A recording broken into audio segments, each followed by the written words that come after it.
untuk kemuliaan saja bagi nama-Mu Tuhan. Firman-Mu disampaikan, pakai hamba-Mu, jadikan hamba-Mu alat-Mu Tuhan, dengan perkataan-perkataan yang sederhana, mudah dimengerti oleh jemaat.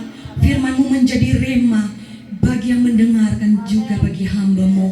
Terima kasih Tuhan Yesus, hikmat urapan-Mu bagi hamba-Mu dan bagi kami semua. Kami siap dalam nama Yesus. Semua yang percaya katakan amin. Puji Tuhan, haleluya. Luar biasa Bapak Ibu. Saya tadi mendengarkan kesaksian sampai saya harus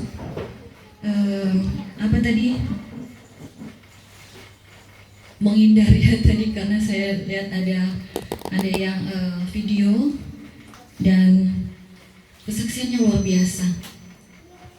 Kalau dibagikan pasti akan menjadi berkat bagi yang mendengar. Nah, Bapak Ibu Saudara kasih dalam Tuhan Yesus Kristus, sampai pun saya kemudian membuat catatan sebelum saya menyampaikan firman Tuhan pada kesempatan ini. Ada 4 hal yang ingin saya kemukakan sebagai pendahuluan.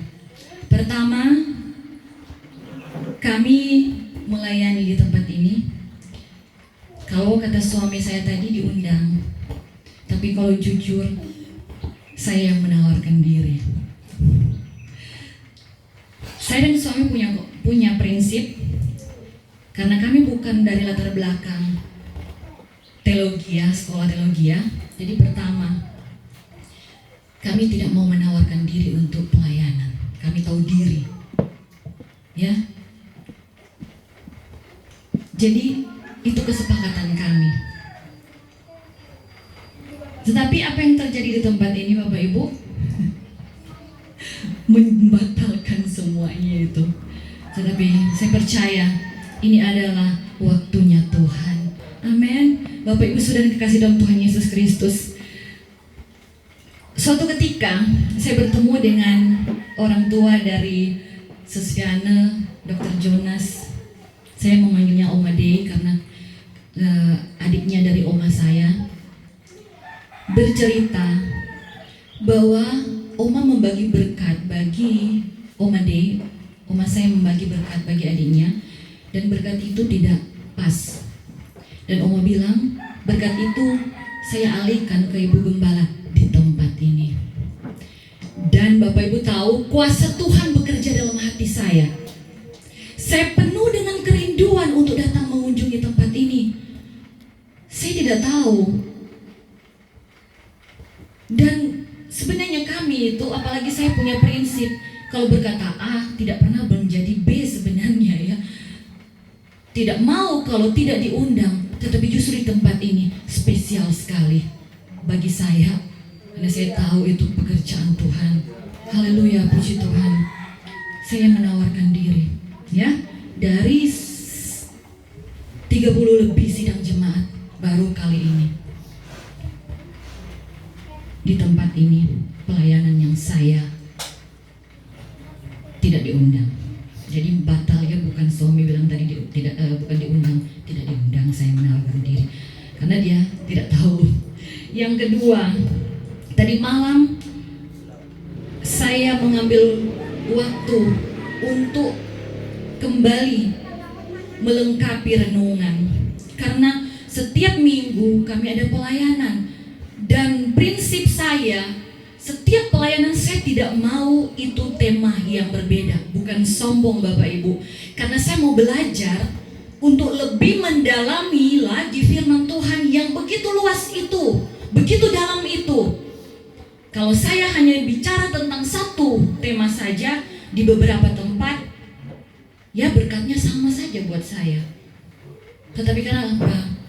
Saya begitu penuh dengan kerinduan untuk menggali firman Tuhan yang berbeda. Padahal waktu saya hanya 1 minggu. Setiap minggu ada pelayanan, kecuali pelayanan perjamuan. Kami tidak pergi kemana-mana. Kami berjemaat di ICL Immanuel Citraland, dan situ setiap minggu pertama. Kami tidak kemana-mana, itu komitmen kami. Karena kami jemaat, kami harus berjemaat. Bapak Ibu Saudara kasih dalam Tuhan Yesus Kristus. Singkatnya, kemarin sebelum ada syukur dengan teman-teman, saya mengantarkan bantuan untuk panti asuhan, dan bantuan itu sudah agak lama tertunda dan menjadi lebih besar lagi kerinduan dalam hati saya kalau itu tidak segera disampaikan. Ada cerita di balik itu mengapa tertunda.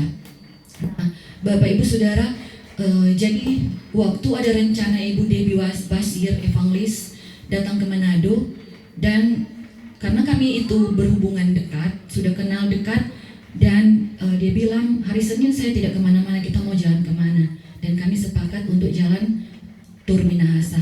Dan saya mau setiap berjalan itu harus ada sesuatu yang saya perbuat sebagai ibadah. Entahkah kalau saya lihat orang di jalan, saya kasih uang, saya kasih makanan bagi mereka yang saya rasa membutuhkan itu, dan saya mengatur rencana untuk mendatangi sebuah panti asuhan. Singkatnya, ibunya sakit dan saya mulai sibuk. Dan akhirnya waktu Tuhan kemarin, karena persiapan untuk renungan pada siang hari ini begitu sempit buat saya, karena persiapan hari Senin kami ada syukuran juga keluarga ulang tahun saya dan anak saya, kemudian ada pekerjaan tukang. Jadi saya berpikir begini Bapak Ibu, oh ya, khotbah atau renungan yang akan saya bawakan siang ini pada hari Rabu itu mulai saya coret-coret. Oh ya, saya bawakan di panti asuhan dulu dalam versi anak-anak, supaya kemudian merimain saya untuk khotbah siang hari ini. Tetapi apa yang terjadi? Saya bilang sama suami saya, waktu sebelum saya membuat atau menulis kembali renungan ini Bapak Ibu, saya berdoa, saya berlutut, saya minta Tuhan tolong beri hikmat, dan Tuhan merubah semuanya dengan ayat yang sama. Tetapi saya bilang yang tadi saya ngomong itu kok tidak ada lagi. Yang saya sampaikan dengan pelayanan anak-anak sekolah minggu tiba-tiba hilang. Ada sesuatu yang baru, rema baru, yang mari sama-sama kita nikmati pada siang hari ini. Yang ketiga, pelayanan di tempat ini sudah ditunda beberapa kali, dan luar biasa Tuhan bekerja karena hari ini kebetulan ilahi terjadi di tempat ini. Saya tidak menyangka dokter dan pasiennya bertemu di tempat ini. Haleluya, puji Tuhan, saling melengkapi kesaksiannya, meneguhkan iman percaya saya yakin juga meneguhkan iman percaya saudara. Amin. Bahwa Tuhan bekerja itu sempurna, ya. Firman Tuhan dalam Injil itu 4 Injil, Matius, Markus, Lukas, Yahya, ada kisah-kisah bahkan yang sama, tetapi dalam versi yang berbeda, tetapi saling melengkapi. Itulah pekerjaan Tuhan yang sempurna. Puji Tuhan. Yang keempat, Bapak Reza, ya, saya mungkin agak familiar dengan nama ini. Kalau tidak salah, saat kami membagikan program kami untuk PT Berbagi, Prasetyo Turangan Berbagi, Pendeta Rex Winarno mungkin kenal atau saya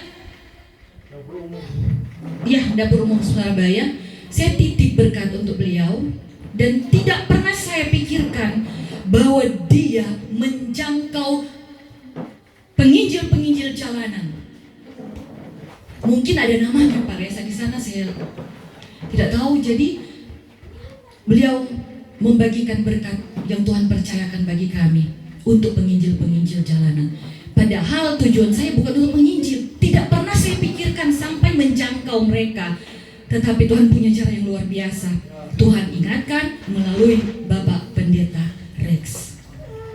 Makanya waktu saya tahu itu, saya bersyukur sekali sama Tuhan. Tuhan, tidak pernah saya pikirkan sampai ke situ, tapi luar biasa kalau berkat yang Tuhan percayakan bagi kami juga sampai ke tangan penginjil-penginjil jalanan. Baik, mari kita masuk dalam pemberitaan firman Tuhan. Puji Tuhan. Saudaraku kasih dalam Tuhan Yesus Kristus, tadi Bapak Reza sudah sempat bicara tentang Yairus. Kita akan sedikit menyinggung masalah Yairus.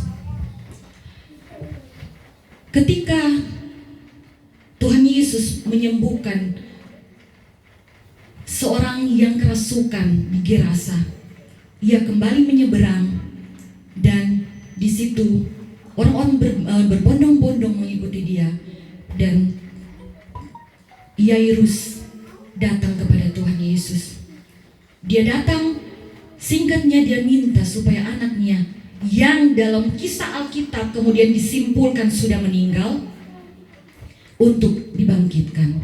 Bapak, Ibu, Saudara kekasih dalam Tuhan Yesus Kristus, mari kita melihat ada 4 kitab yang mencatat ini, Matius, Markus, Lukas, tentang kisah ini. Tetapi kita akan melihat di dalam firman Tuhan dalam Markus 5 mulai ayat 21. Di situ lembaga Alkitab memberi judul Yesus membangkitkan anak Yairus dan menyembuhkan seorang perempuan yang sakit pendarahan. Bapak, Ibu, Saudara kekasih dalam Tuhan Yesus Kristus, kita fokus pada ayat 25. Mari kita sama-sama baca pada hitungan ketiga. 2, 3. Adalah di situ seorang perempuan yang sudah 12 tahun lamanya menderita pendarahan. Lompat 27. 2, 3. Dia sudah mendengar berita-berita tentang Yesus. Maka di tengah-tengah orang banyak itu, ia mendekati Yesus dari belakang dan menjamah jubahnya. Ayat 28. Sebab katanya, asal ku jamah saja jubahnya, aku akan sembuh. Ayat 29. Seketika itu juga berhentilah pendarahannya, dan ia merasa bahwa badannya sudah sembuh dari penyakitnya. Katakan amin. Bapak, Ibu, Saudaraku kekasih dalam Tuhan Yesus Kristus, sebuah kenyataan yang menyakitkan yang dialami oleh perempuan pendarahan 12 tahun ini. Apa itu? Pertama, dia bukan prioritasnya manusia di sekeliling dia. Karena apa, Bapak Ibu? 3 kitab yang mencatat kisah ini tidak pernah menyebut namanya.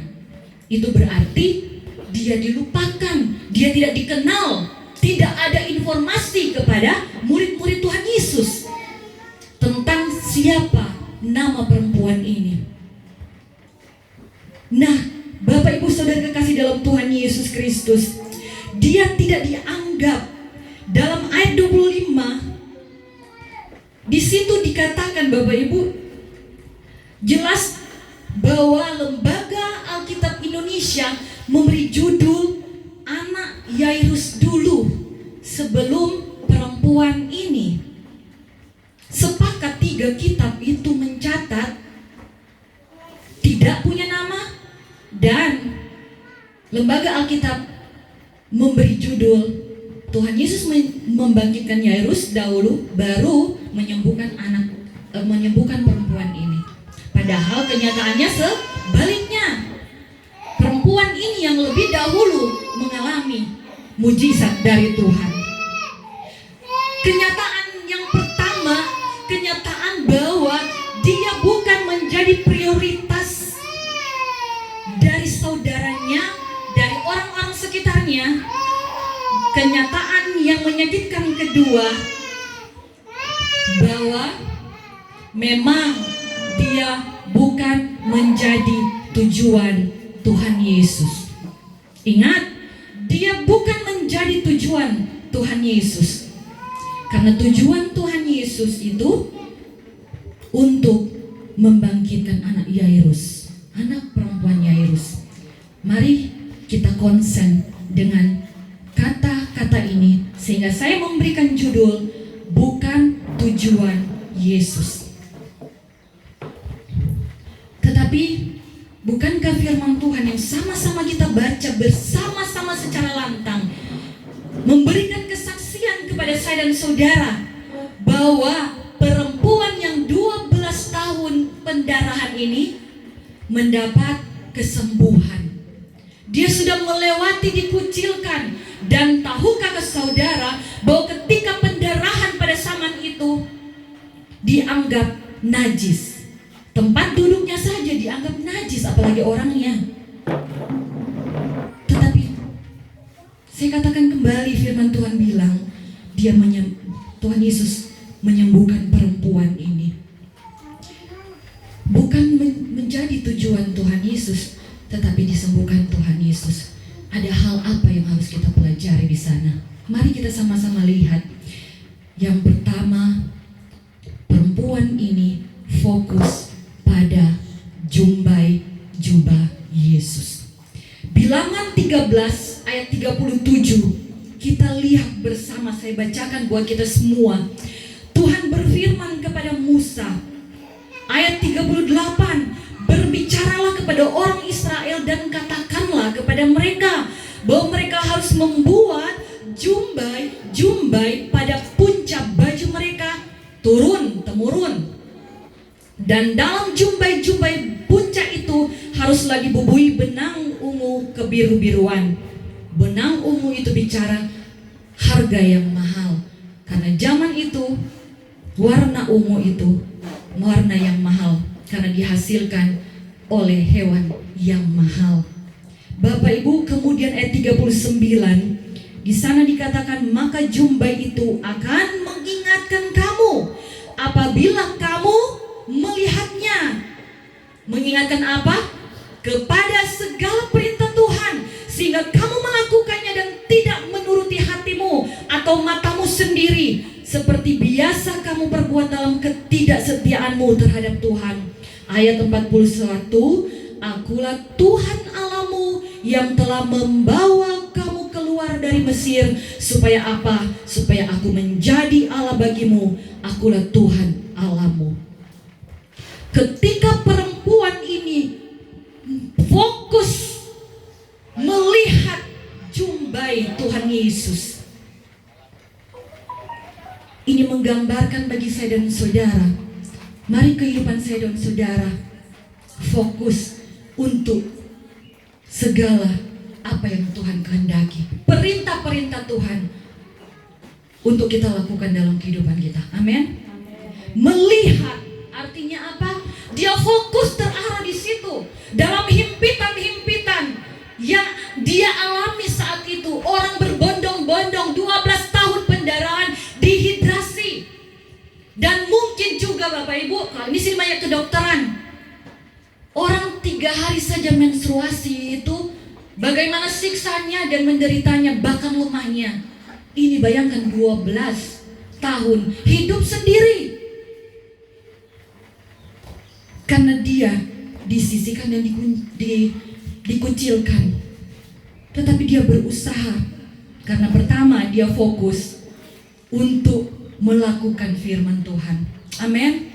Dikatakan di sini Bapak Ibu, sekali lagi kita lihat, membuat jumbai itu turun temurun, supaya kamu melihatnya dan ingat apa? Kepada segala perintah Tuhan. Kalau kita ingat perintah Tuhan itu mengandung janji bagi saya dan saudara. Amin. Haleluya, puji Tuhan. Bapak Ibu Saudara kekasih dalam Tuhan Yesus Kristus, artinya apa? Perempuan ini mengajarkan saya dan saudara percaya dan menjadikan Tuhan Allahnya, menjadikan Tuhan sebagai Allahnya. Untuk kita percaya dan menjadikan Tuhan Yesus sebagai Allah kita satu-satunya. Amin. Tidak ada Allah lain selain Allah di dalam Tuhan Yesus Kristus. Sebab percaya tidak cukup tanpa tindakan iman, bukan? Dan hal yang selanjutnya dilakukan oleh perempuan ini. Ayat 27 dalam Markus 5. Dia sudah mendengar berita tentang Yesus. Maka di tengah-tengah orang banyak itu, kita sudah baca tadi apa? Ia mendekat dan dari belakang dan menjamah jumbai dari Tuhan Yesus. Kenapa saya bilang jubahnya? Karena kalau kita lihat dalam Lukas 8 ayat 44, di situ lebih jelas dan detail melengkapi cerita Markus. Ia maju mendekati Yesus dari belakang dan menjamah jumbai jubahnya, dan seketika itu juga berhentilah pendarahannya. Ini penting. Jumbai itu terletak di mana? Ada 4 penjuru dalam pakaian ini, dalam jubah ini, dan jubah ini terletak paling bawah, diikat. Dan ketika Yesus menyampaikan firman Tuhan, jumbainya itu ada paling bawah, bahkan kena kotor, kena lantai, kena tanah. Kemarin saya bicara, Tuhan bicara dalam hati saya untuk menyampaikan tentang kerendahan hati dan melayani. Tetapi siang hari ini mari kita melihat bahwa artinya apa? Bahwa ketika kita melihat jubah Tuhan Yesus yang firman Tuhan katakan supaya kita mengingat setiap peraturan kita, peraturan Tuhan, dan mengakui Tuhanlah satu-satunya Allah. Kemudian langkah selanjutnya adalah kita melakukan firman Tuhan. Kata dari Lukas 8 ayat 44, dia ternyata sudah mendengar tentang Tuhan. Bukankah iman timbul dari pendengaran tentang firman tentang Tuhan Yesus? Dan iman saja tidak cukup. Iman kita akan mati tanpa perbuatan. Itulah yang ingin Tuhan sampaikan bagi saya dan saudara, bahwa kita harus kemudian melangkah, tidak sekedar kita melihat sehingga menimbulkan iman, tidak sekedar kita panca indera kita bekerja, tetapi hal yang kedua, kita harus bertindak. Bapak Ibu Saudara kekasih dalam Tuhan Yesus Kristus, hasil setelah kita fokus atau setelah kita melihat dan ketika perempuan ini selanjutnya menjamah, itu mendatangkan kesembuhan bagi dia. Amin. Haleluya. Bapak Ibu Saudara kekasih dalam Tuhan Yesus Kristus, karena yang kedua yang dia lakukan adalah pegang jubah Tuhan Yesus. Bapak Ibu Saudaraku di dalam Tuhan Yesus Kristus, ayat Markus 5 ayat 27 tadi, dia sudah mendengar berita tentang Yesus, dan di terakhir dia dijelaskan dan menjamah jubahnya. Amin, haleluya. Dia tidak berhenti dengan melihat, tetapi dia mau menjamah. Artinya apa? Dia mau melakukan firman Tuhan, menjadi bahagiannya, tersentuh dalam kehidupannya. Jadi kalau kita ingin menikmati kuasa mujizat Tuhan, yang pertama kita harus percaya dan kita melakukan apa yang kita percayai. Bapak Ibu Saudara kekasih dalam Tuhan Yesus Kristus, sehingga perempuan ini disembuhkan, itu artinya apa? Perempuan ini mendapat perhatian Tuhan. Di tengah kerumunan orang banyak yang berbondong-bondong, dia tidak diperhatikan Tuhan dengan kasat mata, karena ditutup oleh orang-orang yang banyak, yang punya kemampuan untuk berjalan dan berdiri, sementara dia mungkin duduk, menahan sakit dan menderita lemah. Tetapi dia mendapat perhatian Tuhan. Bapak Ibu Saudara kekasih dalam Tuhan Yesus Kristus, walaupun kalau dilihat Bapak Ibu, sini saya mencatat mendapat perhatian Tuhan, walaupun Tuhan sebenarnya sudah tahu 12 tahun dia menderita. Apakah Tuhan tidak tahu penderitaan saya dan saudara? Tetapi apakah engkau mau memastikan di hidupmu mendapat perhatian Tuhan? Tuhan tahu, tetapi engkau perlu mendapat perhatian Tuhan dengan menjamah jubah Tuhan. Yang kedua Bapak Ibu, sebelum kita masuk yang kedua, ayat Matius 9 ayat 22, di situ dikatakan Bapak Ibu, tetapi Yesus berpaling dan memandang dia serta berkata, teguhkanlah hatimu hai anakku, imanmu telah menyelamatkan engkau. engkau, maka saat itu sembuhlah perempuan itu. Dia menarik perhatian Tuhan dengan apa yang dia lakukan, dengan tindakan imannya. Dan yang kedua, kita lanjut.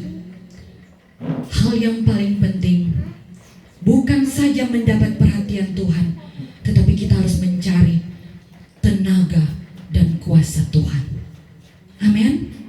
Mari kita lihat dalam Markus 5 ayat 30. Maka ketika itu juga Yesus mengetahui bahwa ada tenaga yang keluar darinya. Lalu ia berpaling di tengah orang banyak dan bertanya, siapa yang menjamah jubahku? Bapak, Ibu, Saudara kekasih dalam Tuhan Yesus Kristus, pastikan kita mendapat kekuatan dari Tuhan. Bukan hanya sekedar perhatian Tuhan, tetapi kita mendapat kekuatan Tuhan. Lukas 8 ayat 46. Tetapi Yesus berkata, ada seorang yang menjamah aku, sebab aku merasa ada kuasa keluar dari diriku. Pastikan kehidupan saya dan saudara yang begitu butuh Tuhan, yang begitu terikat dengan Tuhan, yang begitu tidak bisa berbuat apa-apa tanpa Tuhan. Pastikan kuat dan kuasa Tuhan itu engkau miliki. Amin. Firman Tuhan yang bilang, ada seorang yang menjamah aku. Firman Tuhan bilang, Yesus sendiri yang berkata dalam firman itu, aku merasa ada kuasa yang keluar dari diriku. Haleluya, puji Tuhan. Bila engkau bukan tujuan Tuhan, bukan karena Tuhan tidak tahu keberadaanmu, atau karena tidak ada seorang pun yang memperhatikan engkau, yang menolong engkau, yang mereferensikan engkau pada Tuhan. Padahal sudah mungkin 12 tahun engkau menunggu mujizat Tuhan, 12 tahun engkau dalam penantian akan jawaban Tuhan. Tidak seorang pun yang peduli engkau.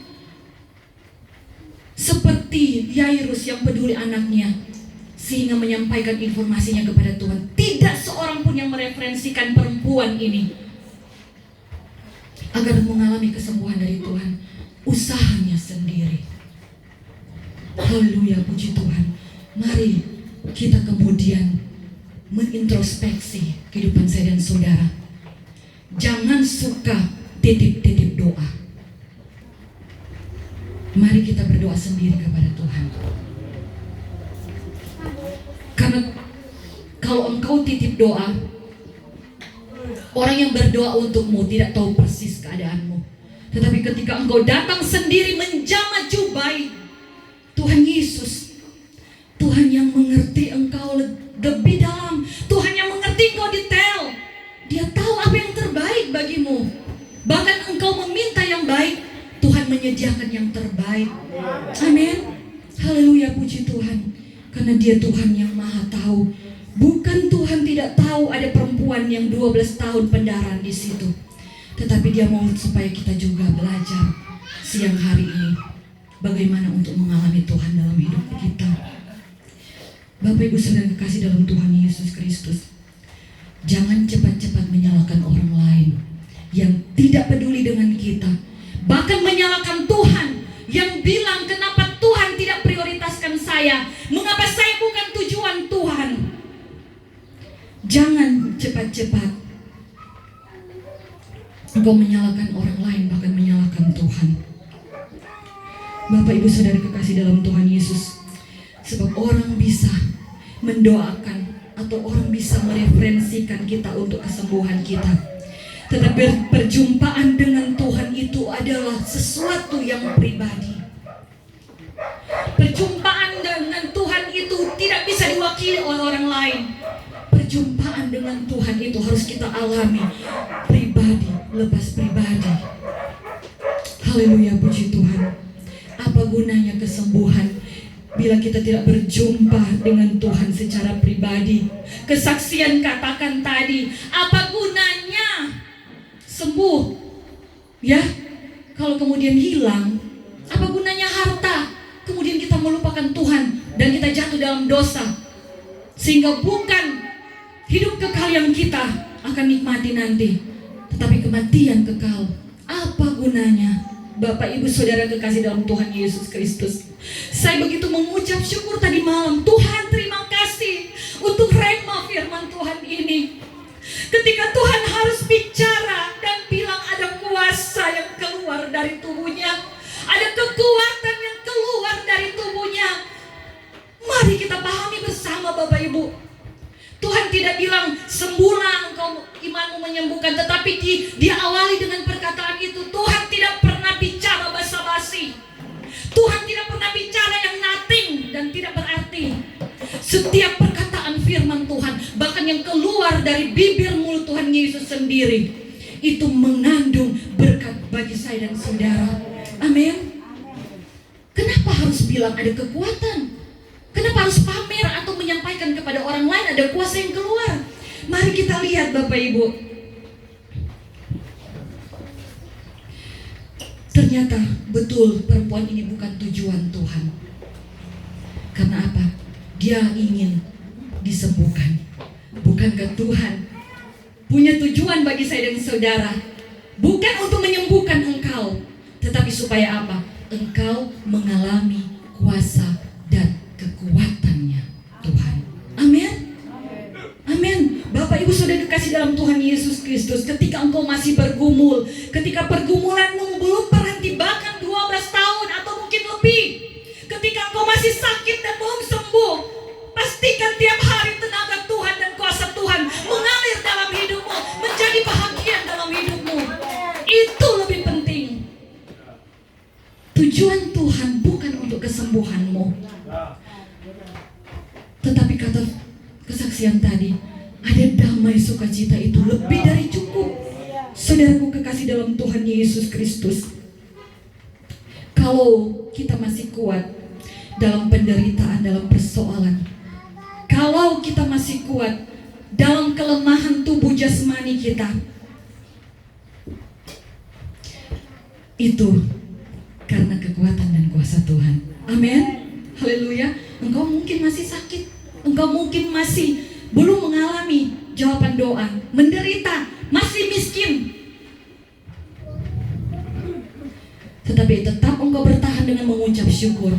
Itu karena ada kekuatan dan kuasa Tuhan bekerja, mengalir dari Tuhan dalam kehidupan saya dan saudara. 1 Korintus 10 ayat 13, pencobaan-pencobaan yang kamu alami ialah pencobaan-cobaan apa? Biasa, yang tidak melebihi kekuatan manusia, sebab Allah setia, dan karena itu Ia tidak akan membiarkan kamu dicobai melampaui kekuatanmu.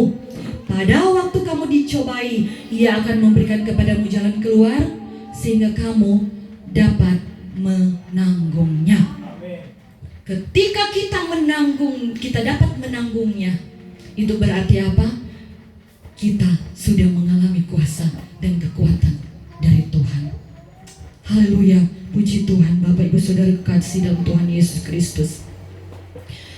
Selanjutnya dalam Korintus 10 ayat 13, saya rindu bacakan bagi kita semua dalam bahasa Indonesia masa kini. Terjemahan bahasa Indonesia masa kini bisa di-download di HP kita masing-masing, Android kita. Di situ dikatakan, setiap cobaan yang saudara alami adalah cobaan yang lazim dialami manusia. Kadangkala, oh sudah kuat kita begini, coba lihat orang lain, dia lebih menderita dari kita, makanya buka mata juga, ya, supaya kita tidak penuh dengan sungut-sungut. Tetapi Allah setia pada janjinya, Ia tidak akan membiarkan saudara dicoba lebih daripada kesanggupanmu. Pada waktu saudara ditimpa oleh cobaan, Ia akan memberi jalan kepadamu untuk menjadi kuat, supaya saudara dapat bertahan. Haleluya, puji Tuhan, haleluya. Bagi perempuan ini, tenaga dan kuasa Tuhan adalah kesembuhannya. Bukan berarti itu mutlak juga bagi saya dan saudara, ya, bukan juga berarti mutlak bagi kita semua. Karena bisa jadi engkau tetap sakit, engkau tetap dalam pergumulan, tetapi engkau tetap kuat dan bertahan. Haleluya, puji puji Tuhan. Bapak Ibu Saudara kekasih dalam Tuhan Yesus Kristus, tidak penting apa yang keluar dari hidupmu, tidak penting apa yang keluar dari tubuhmu, tidak penting masalahmu keluar, tidak penting penyakitmu keluar, tetapi yang penting adalah apa? Yang keluar dari Tuhan Yesus. Amin. Haleluya, puji Tuhan. Sehingga itu menjadi tenaga dan kuasamu. Apakah ada tenaga dan kuasa yang keluar dari Tuhan yang mengalir dalam hidupmu? Untuk itu mari apa? Pertama kita fokus pada jumbai Yesus yang artinya ingat kepada firman Tuhan. Kedua kita pegang jumbai Tuhan Yesus artinya melakukan firman Tuhan. Sampai Yesus berkata, sebab aku merasa ada kuasa yang keluar dariku. Amin. Puji Tuhan. Mengapa harus ada perkataan Tuhan Yesus ini? Apakah Tuhan hanya basa-basi, perkataan kosong? Tidak. Sekali lagi, tidak. Karena setiap perkataan Tuhan penuh makna dan berkat. Kesembuhanmu adalah keadaanmu, penyakitmu, ekonomimu, persoalanmu selama 12 tahun. Itu bukan tujuan Tuhan, tetapi tenaga dan kuasa Tuhan dalam hidupmu. Itulah tujuan Tuhan. Puji Tuhan Bapak Ibu. Artinya apa? Engkau menjadi Tuhan. Artinya bahwa engkau menjadi tujuan Tuhan. Tetapi kalau engkau tidak memiliki tenaganya, itu bukan tujuannya. Engkau menjadi tujuan Tuhan ketika engkau memiliki kuasa Tuhan dan engkau menikmati Tuhan. Itu tujuan Tuhan dalam hidupmu. Kesembuhan hal kecil bagi Tuhan. Amin. Haleluya. Bapak Ibu Saudara kekasih dalam Tuhan Yesus, apa gunanya disembuhkan tetapi tetap merasa sakit jiwa, tidak ada damai sejahtera?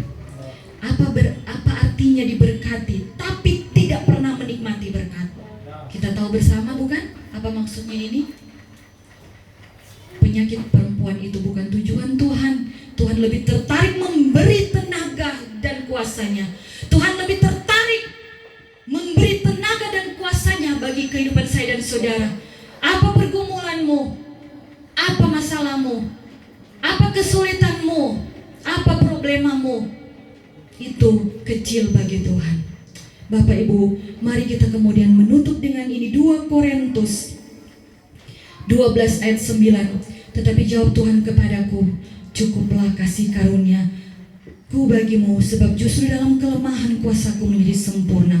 Sebab itu terlebih aku bermegah dalam kelemahanku, supaya apa? Kuasa Kristus turun menaungi aku. Kadang Tuhan tidak memilih kita atau tidak memilih memindahkan gunung di hadapan kita, tetapi seringkali Tuhan memberi kita kekuatan untuk mendaki dan melewati gunung itu. Gunung tetap ada di hadapan kita. Tidak pernah Tuhan singkirkan. Tetapi ada kekuatan, ada kuasa Tuhan yang menyertai saya dan kehidupan kita semua, agar kita dapat mendaki, melewati gunung-gunung apa yang datang dalam kehidupan saya dan saudara. Puji Tuhan. Bapak Ibu Saudara, mari kita akan melakukan korea berkata, kekuatan di hidupku. Saya undang WL. Kekuatan. Amin. Puji Tuhan. Fokus pada jumpa Yesus, dan pastikan engkau bukan hanya fokus, tapi engkau pegang jumpai Tuhan Yesus.